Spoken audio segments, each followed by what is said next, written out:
that will never work. You can't push yourself. Seriously? Don't. Oh my God, that's other thing you can do. That's bad. You probably should find other hobbies. You ever learn how to stop? Stop. Be happy. Quit while you're you don't bother me. I've seen better people. Do you really want to do that?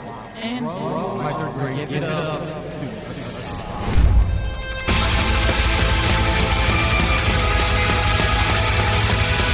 Welcome to Horrible Writing, the rawest, most candid, in-your-face writing show on the interwebs because none of us have time to suck. Let's do this.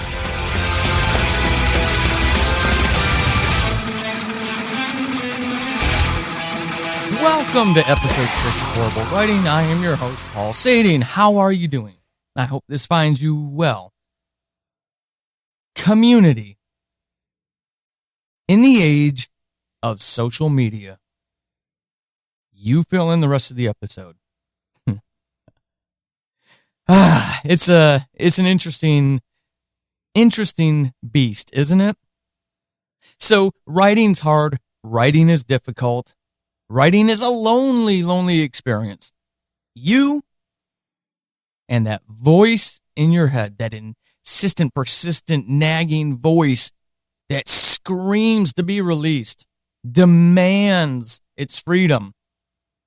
It's your job to enable that voice. You owe it to yourself. You have to let that voice speak, because otherwise it's going to drive you crazy if you do not write. We do this in the solitude of physical and mental space. We close ourselves off in the home, the most private area we can get to write. We do it even when we're in public. And I do that. I'll go write in a coffee shop. I actually can write in a pub, believe it or not.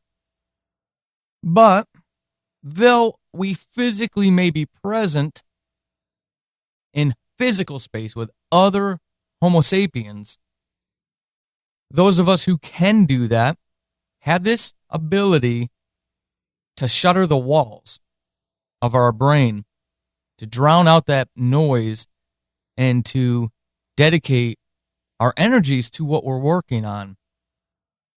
And it's awesome. We need that.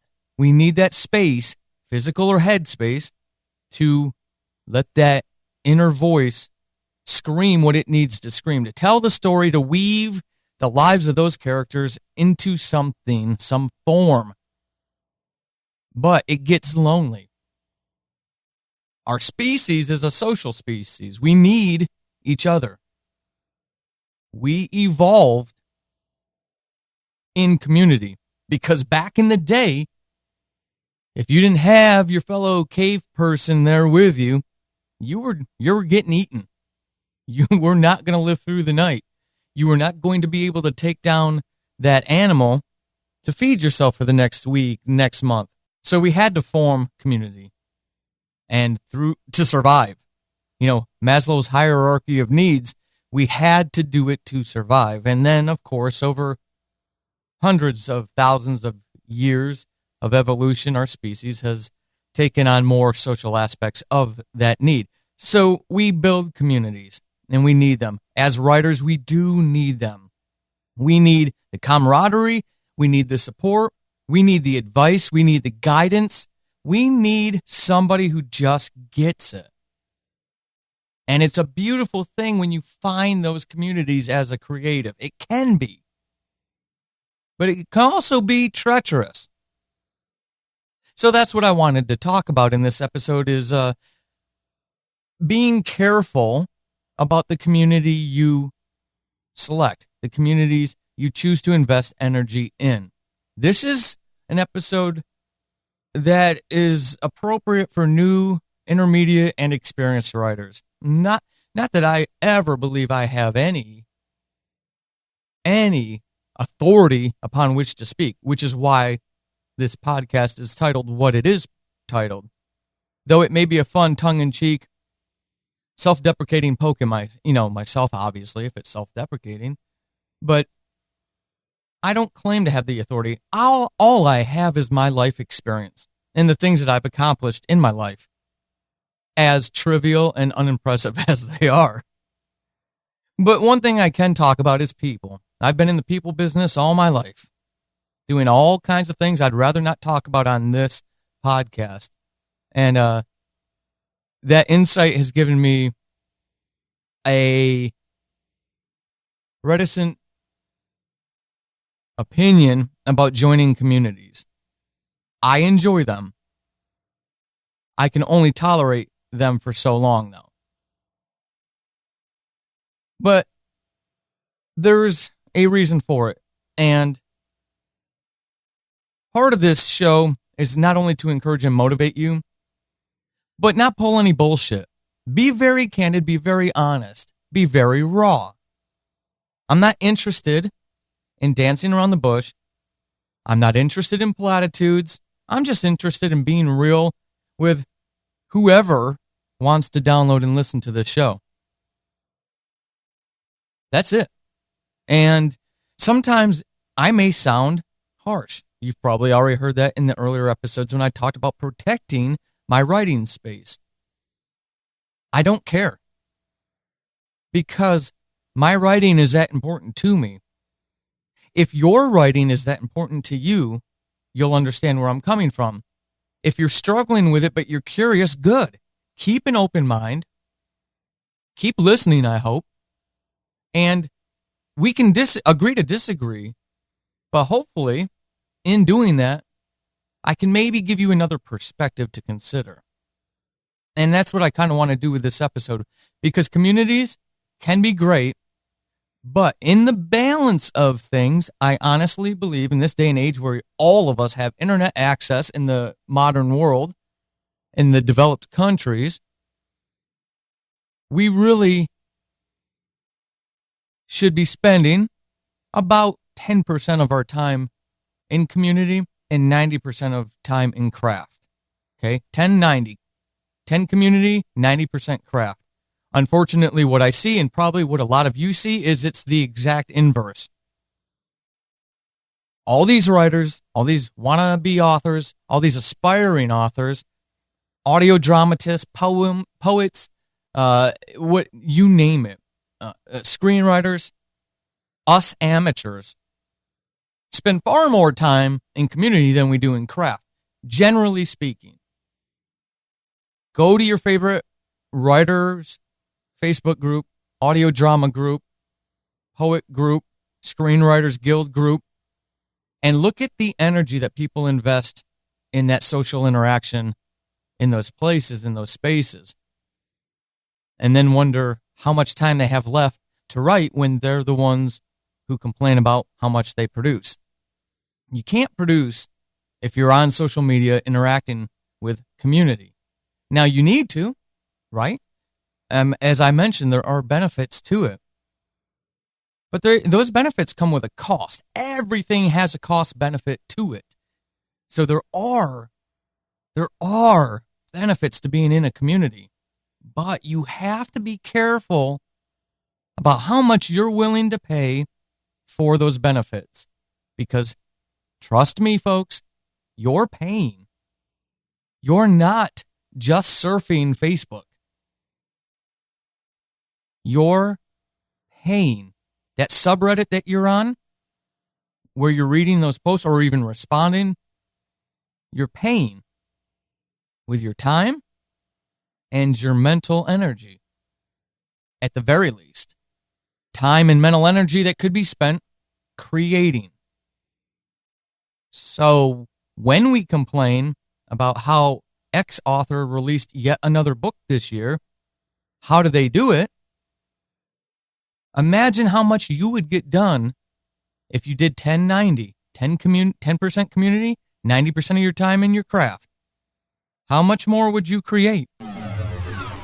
So I was interrupted while recording this, and that's why you got that cool little snazzy sound effect transition there to kind of throw you off your rhythm so you wouldn't recognize the fact that I was interrupted. And in post-production, I cleaned all this up through the magic of editing software, and you wouldn't be able to tell the difference except for the fact that I have no idea where I was in my train of thought. But the reason I tell you this and the reason I share this was, one, the phone call was important. It was a doctor's phone call. But at the same time, it's a great example. So it was kind of cool that it actually worked out. It's a great example of how to protect your writing time. I have my phone on vibrate. That's how I heard it. It's sitting right in front of me in my recording area. And this is not my writing time. It's well past my writing time for the day. So the phone gets put on vibrate. So I can get those important phone calls from work, or i.e. the doctor's office. If this were my writing time, that would not have happened. The phone would be on silent, turned upside down, or sometimes I even don't even leave it in the same room because it is my writing time. Protect that writing time almost at all costs.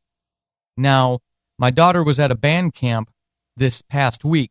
She's proud papa moment, but was selected as a drum major for her high school band. So it's really cool for her to take yet another leadership position in her teens. Whereas I was a screw off, this kid is just doing amazing. And while she was gone, she was 3 hours away. I made sure my phone was on vibrate so I could get those notifications. Even during my writing time, I have the self-discipline to manage that, to ignore anything that's not her. That's okay if you're not. That did not happen overnight for me. It took years and years and years and years and years of working on it to get it to that point. So if you're newer to this craft or just life, I'm in my 40s. I'm not a spring chicken by any stretch of the imagination. If you just haven't lived enough yet, it's okay to not be able to do that. But you got to do those things, use those little tricks to protect that time. Totally off topic, but I needed to put this in here. Now let's get back to talking about communities. The reason it's important to me is there was a recent incident in an audio drama group that I belong to. Now, those of you who've listened to the other 5 episodes know that I'm a writer and an audio dramatist. I am not an author because the 2 books that I do have are in the editing phase. As soon as those are published, I'm changing my damn moniker. I'm changing all my tags. I'm changing my profiles. But for right now, I'm just a writer. Anybody who puts words in a Word doc is a writer, or a piece of paper, or an app on your phone. You're a writer. But I'm also an audio dramatist. And there was a question about, I just wanted to see who in that group of over 1,200 people was a pantser, who was a plotter, who was in between. It was a fun post, intended to be a fun post. And that's it. There's one guy in the group who gave me shit because I'm more of a pantser than I am a plotter. He claims to be 100% plotter. I don't know if he's 100%. He may be pretty far to that extreme, but 100%? He may be. I don't know. I don't watch his writing process. But we had a good, fun exchange back and forth, and other people were contributing to the conversation. Then there was one person who decided to jump in and deride every single audio drama that he didn't like. 95% of audio dramas, I believe, is what he quoted, and said he regretted being in audio drama because of the lack of professionalism in writing, and he was a hardcore plotter. Now, I don't say this to take shots at plotters or pantsers. I don't care. If it works for you, do it. As long as it's good writing, as long as you're working to be a better writer, do it, right? That's where I stand. I don't care because I don't know shit, just like this guy doesn't know shit about writing. So who am I to tell you how you have to do it? Stephen King could not walk into my house tomorrow and tell me how I will be writing. He could say, hey, Paul, this worked for me. And he, reading his Stephen King on Writing book, did that, and he has just increased my efficiency in the editing phase massively because of his advice, not direction, his advice, but he couldn't come in here and tell me how to do it himself. This guy chose to. What happened when this person made these derogatory, destructive comments? They were not constructive in any form or fashion. Debate happened. Emotions got involved. Tempers flared because he had defenders, he had detractors, and people started taking sides. Emotion blinded any thinking process, any reasoning, and this simple, stupid little fun poll that I put into this 1,200 member group exploded into this thread of hundreds of comments. People leaving the group because of it, because of the toxicity. I mean, it was, talk about drama. Audio dramatists know how to create drama out of nothing. It was so childish, so pathetic.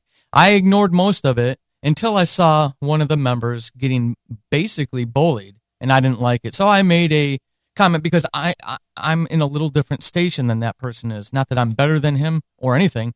I'm just older. I've had a chance to do a lot more stuff. And I'm from New York originally, so I have no problem being very, very direct with people. and I let that person and his defender basically know that this guy was wrong and that he was just being... I used very flowery language that I wouldn't use on this podcast, but I just let him know that guy was being an ass. He was showing his ass to the world. So this isn't an isolated incident. It happens in audio drama. It happens in screenwriting groups. It happens in writers groups. It happens all the time. I saw Sarah Werner, love her to death, of the Right Now podcast. I've mentioned her before. Incredibly positive member of the community. Incredibly. I support her on Patreon, and I don't do that to a lot of people because I believe in her and what she's doing and her message to the world. As writers, we need people like her.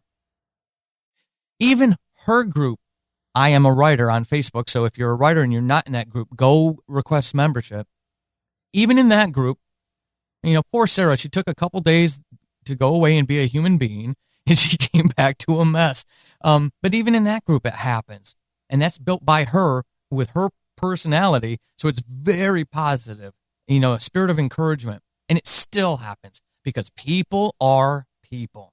So as a writer, as a creative, as someone with limited time and a goal to get published, to be a writer, to create, you don't have a lot of time to write. And especially if you want to be a disciple of the 1090 construct, right?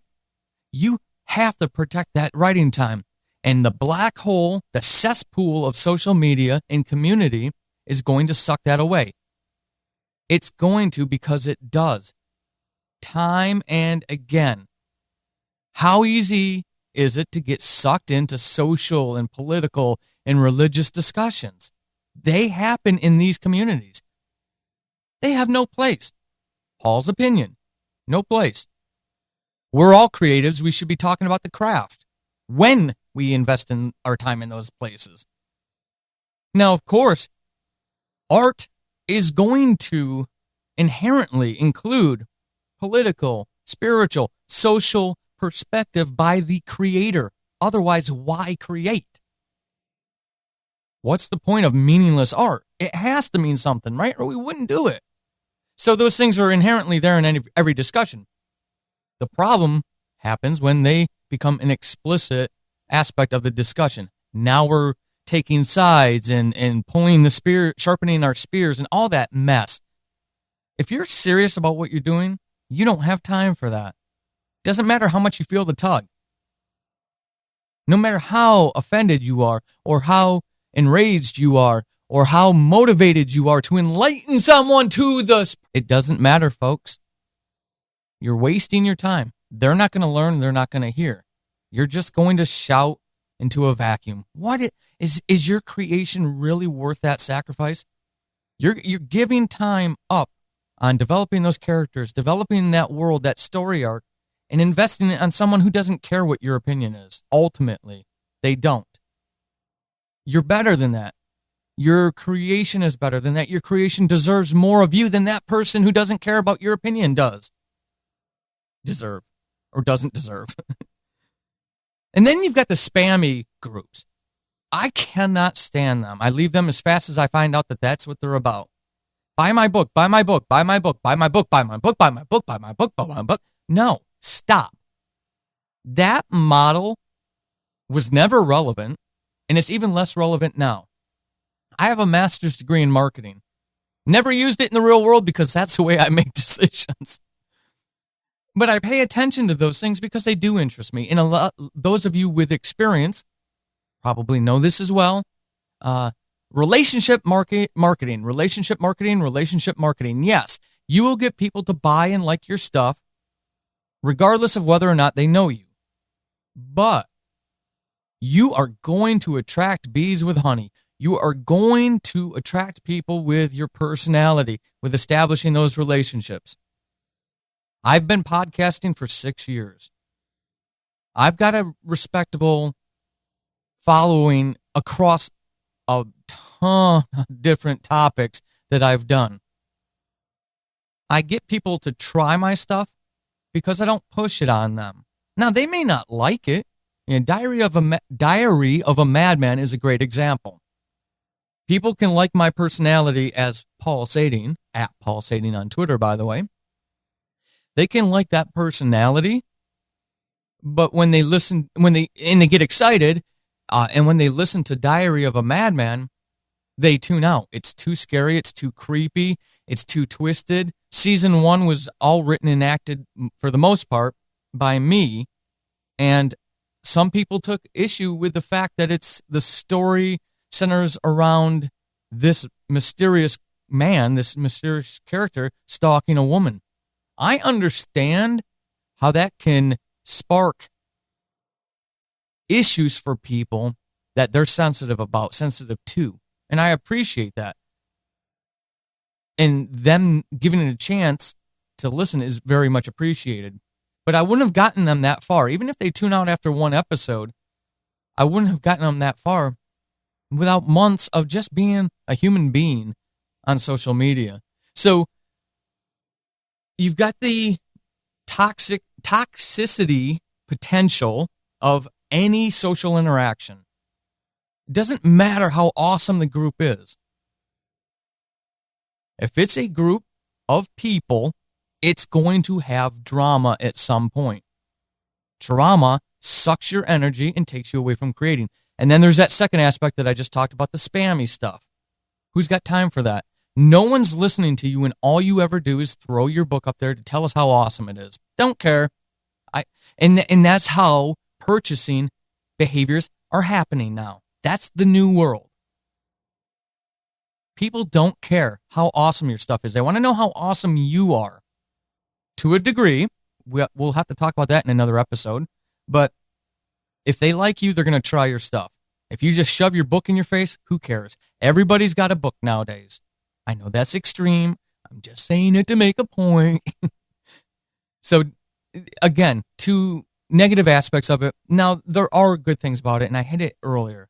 There are resources that you'll never know about if you don't belong to these groups. There is advice that you're going to get from people who are more experienced than you in these groups. A great example is the For Love or Money stuff, the For Love or Money group.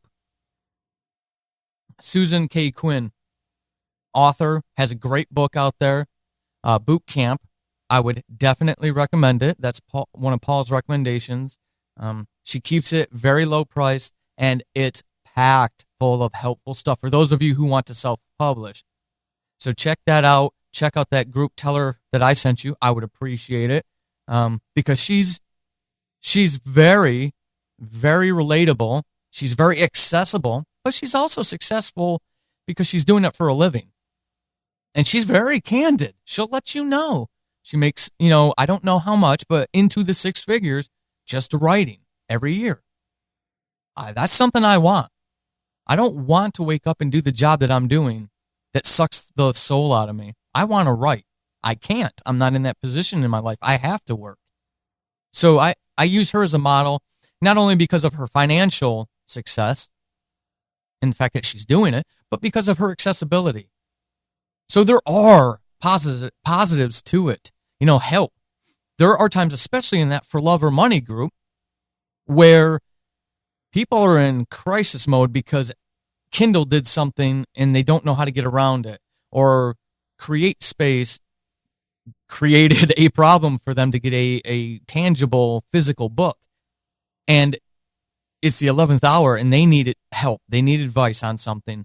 And those groups do that. So I am not anti-group by any stretch of the imagination, but groups, okay, in regards to your writing, groups are where writing goes to die. That's Paul's opinion. You can agree or disagree with me on that, and that's fine.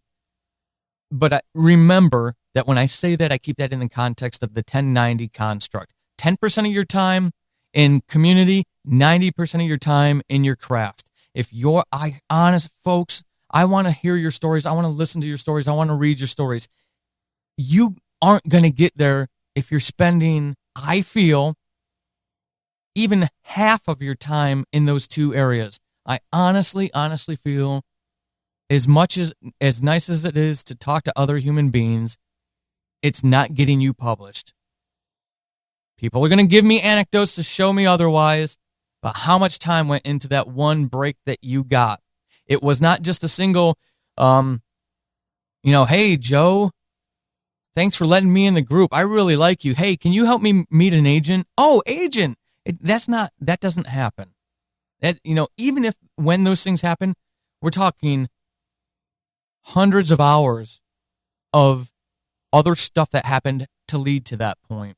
Hundreds of hours you could have been writing, drafting, creating, sketching, outlining, etc. Right? 10-90. The 10-90 rule. That's my new rule. Oh, what's that? Evil music? It must be time for some horrible writing. Now, this one comes to us from a writer named Dohai. I actually know Dohai. Again, being the 6th episode, still nice and early in the show's construct. So there have been some wonderful people who are willing to help me out with content. And Dohai, you're going to actually hear more about him in the future. But he sent me his writing sample. He called it Time. The theme, allowing yourself and your work time to evolve. So kind of nice thematically that it kind of matches up with what I've been preaching in this episode. Now, what he gave me is a segment from his first ever audio drama script, a spoof of a sponsorship message. Those of you who are audio drama fans will know that there are a number of shows who do that. So that's kind of what he sent us here. It was going to appear in a radio-style show lampooning superstitions. The first version, the old version, sat for about 9 months while they worked on another project. So what I'm going to do is I'm going to read it to you. The old version. With the increase in cases of measles across the globe, there is no better time than right now to stock up on Expel It. Our unique blend of herbs, spices, chinchilla excretion has been a winning combination for over 50 years. And right now, we're offering you the chance to begoff. That's right. Buy one, get one absolutely free. As you know, here at wholesaleorganics.org, we dilute our homeopathic medicines 3 times more than our biggest competitor, making it 3 times stronger, and sold to you at a fraction of the cost. That's wholesaleorganics.org. Type in the offer code WATER at the checkout this week and get a further 10% off. Now, Dohai goes on to say the first draft gives us a feel for the message, but the advert of this nature requires a hard sell. To achieve the hard sell, I feel I changed 3 things. The emphasis from casual to emergency, time has run out, you need this product now or your young ones are going to be dropping like flies. I also added mumps, bumps, rubella, just so everyone is absolutely clear what I'm slamming. And to make doubly sure that I've added the autism claim. The product name Expel It was just a name plucked out of the air. The new name, Immunition, screams, get armed to the teeth in the war against disease. However, I'm going to have to change the name again because there's an actual product with that name. It's a supplement. The things we find out when we write, research. The offer code WATER on reflection might get missed as a punchline. And for those of you who understand what homeopathy actually is, I can see where he's coming from, especially with its position in the middle of the sentence. So I changed it to snake oil and moved it to the end of the sentence, dropping background music to silence it before the words are spoken. It'll give it that extra emphasis. So then he provides us with his new version. Wholesaleorganics.org is your one-stop shop for all your cynically, I like this wordplay here, cynically proven alternative medicines at a fraction of the cost. Why pay through the nose for your homeopathic remedies when you can buy directly from us, saving you money and bringing you peace of mind? With cases of measles now reaching epidemic proportions across the globe, there is no time to lose. You need to stock up on ammunition right now. This amazing product is not only effective against measles, but will protect your little ones against the mumps and rubella, too. Our unique blend of herbs, spices, and chinchilla excretion has been a winning combination for almost 20 years, and not a single case of autism has ever been recorded. Here at WholesalerOrganics.org, we dilute our homeopathic medicines 3 times more than our largest competitor, making it 3 times stronger. Not only is it stronger, but we also ship it to you for the fraction of the cost. That's WholesalerOrganics.org. At the checkout on our website this week, you can get a further 10% off if you use the offer code SNAKEOIL. So upon reflection, Dohai says, this is my first ever script, and as such, was only using it as a practice document to improve my ability. But seeing the transformation from okay into something more refined, something measurably better, has given me the confidence to believe that I could actually take that giant leap into publishing it. Since starting the second draft of this new script, new ideas have emerged that I would never have imagined, showing me that this story is taking on a life of its own. How many times have we said that, writers? That it wants to grow and take over the world. And while it is still very scary, I have grown immeasurably in confidence. And the pleasure, look at those key words, and the pleasure I derive from completing this first draft has returned fourfold. As I've mentioned 1,000 times in 5 previous episodes, I'm so hyperbolic. When I look for these examples of horrible writing, this is a judgment-free zone. This is us creating camaraderie, us relating to each other. And I wanted the payoff. I wanted that positive payoff. And Dohai has provided that here. And Dohai, thank you very much for this contribution. This is an absolutely wonderful contribution, very open, very honest, and very candid, and I really appreciate you sharing this much of your writing. Folks, this isn't easy. If you're a writer who has never put your stuff in front of anybody who isn't blood-related or married to you, or, you grew up alongside, this stuff can hurt. It is not easy. By our nature, survival instinct always takes priority. We do things to survive, and we avoid those things that threaten our survival. And putting your art in front of other people is not easy. A lot of us don't do it because of that fact, whether we recognize it or not. So I really appreciate it, and I love that payoff, Dohai. And as writers, to those of you listening in, take away that payoff as well. Look at what he had to say in there about his personal growth as a writer, serving as the payoff. Because to me, that's what that really does.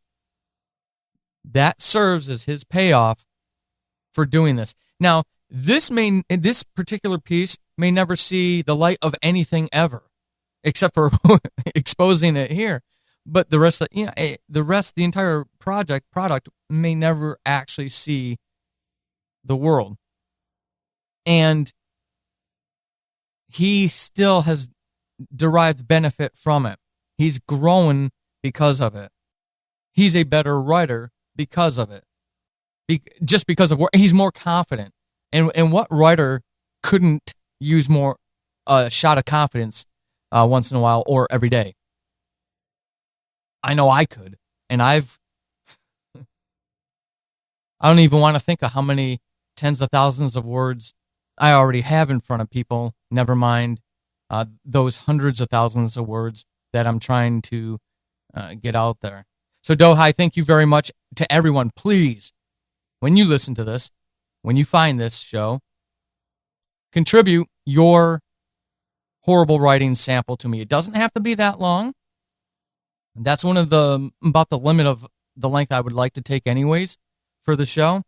But send those in and let's share and commiserate and and just bond over these types of things. You can do that by writing to me at horriblewritingpodcast@gmail.com. Or you can go over to paulsading.com. There's a contact tab, and you can just reach out to me that way. You can find me on Twitter and Instagram at Paul Sading. And the show can be found at Writing Horrible on Twitter. Please go out there, follow those accounts, retweet. I do a hashtag word count Wednesday every Wednesday. And I share my word count, which probably wasn't a good idea right now because I'm actually editing a number of stories instead of writing. Maybe it will work out. Who knows? But the word count is not what I would like to put out as a public example, but it is what it is. I'm being raw and honest with you all, and that's my goal for this, is I just want to talk to other writers, people I can relate to, people who aren't making a full-time living at this. Not that I have a problem relating or communicating with those who do. I find inspiration in those folks. But I started this show because I wanted to document the entire journey, as much of it as I could. And now was the time to do that, even though I've been writing forever, but I've gotten serious about getting those damn books published within, the last year. So I want more samples. I want more examples. And hey, if I just happen to have an author actually trip across this podcast and you believe in this mission, send your sample over to me. Allow us to use it. I would be honored, humbled, to have an actual published author contribute to this conversation, to show us who have not been published that we all have scars. We've all got the bumps and bruises. Some of us just get back up, wipe the dirt off, clean out the pebbles in our skin, use a little bit of peroxide, and press on. So yeah, I would love to have that. Again, reach out. I would love to talk to any and all of you. Rate the show wherever you find it, please. That stuff helps other writers find it, and we can grow together. And check out those shows that I mentioned and those podcasts. Those Facebook pages that I mentioned, For Love or Money with Susan K. Quinn, and then the I Am a Writer with Sarah Werner. Sarah's also got the podcast, the Right Now podcast, write as in the verb write. Check them out. Awesome folks. You can't go wrong with those two people. I realize I'm putting some of my reputation on stake. So Sarah and Susan, if you could please not help me maintain the little reputation I do have, I'd greatly appreciate it. All right. Hey, this has been a long episode, and this was supposed to be a hard-hitting show. Hey, it's important. 1090 principle. Let me know how that goes for you. Until next time, keep being up it. This has been Horrible Writing, and hopefully after this episode, you suck less than you did at the beginning. I am Paul Sading, your host extraordinaire. You can find me over on the Twitterverse at Writing Horrible and over at paulsading.com/horrible-writing. Until next time, suck less.